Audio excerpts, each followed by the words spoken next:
Is supersizing your business a rags to riches story? Sharon Horne-Ellstrom here. Welcome to our idiom for today, our business idiom for supersize your business. It is rags to riches.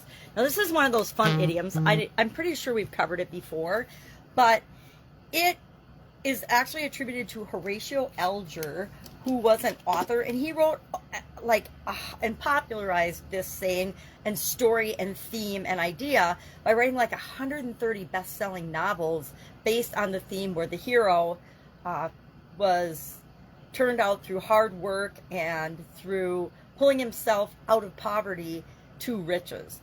Some examples, some real life examples of this, and there's an article online that was pretty interesting. It had the 7 biggest historical rags to riches stories, and I only picked out a couple of them because I wasn't familiar with them, and most of them were historical figures, which history is definitely not my strong suit, but it was rulers and things like Catherine the First, and then a bunch of others I didn't know. But I didn't know Andrew Carnegie. Many of us, if you're in business or have been in business for any amount of time, you've heard of Andrew Carnegie, or if you've done any personal development. And the other one was Charles Dickens. I thought that was a great story as well. So we can always find rags to riches stories. A lot of people, a lot of businesses, a lot of individuals, as they're doing their personal brand, will share their personal story. And it's usually the struggles and the challenges that they had and how they started out, so that they can relate to the people that they're serving, who are also often going through similar challenges and struggles, and then how they work their way out of that.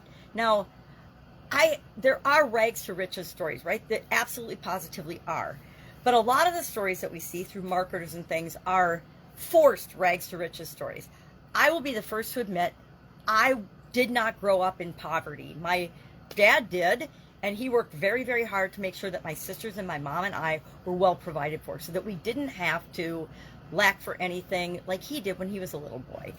So I could say I had a rags to riches story, but not necessarily, because I didn't grow up really, really broke, really, really broken, really, really poor.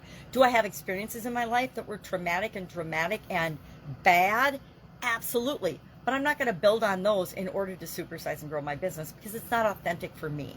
I think it's pretty easy for people to tell if you are telling a real story about your life, or if you're creating it for marketing purposes. So I'm going to warn you against doing that.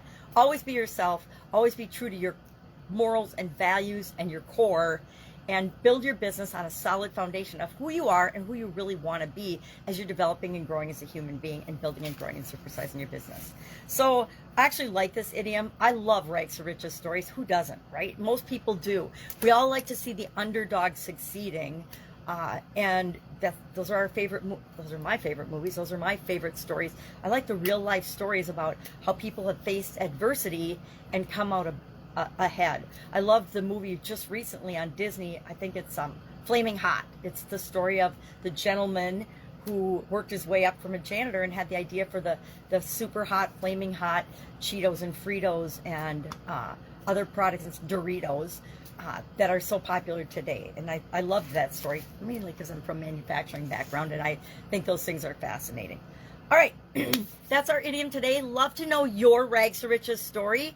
You know, if you're like me and you really didn't start out in rags, I mean, I never really started out in rags, but it doesn't mean I haven't had super lean, challenging times in my life, because I absolutely have. You know, our life is not a straight line to what it is that we want to create in the world. It's where we are now, and each of us, all of our challenges are different. The obstacles we face are different, but they're uniquely for us. It doesn't feel like it at the time, but they absolutely are. Share your experience with rags to riches, and I'll, of course, be with you tomorrow with another interesting idiom. What does it mean? Where does it come from? And how might you use it to grow and build and supersize your business in an authentic, real way, of course, to make the world a better place. All right, have a great day, and I'll be with you tomorrow.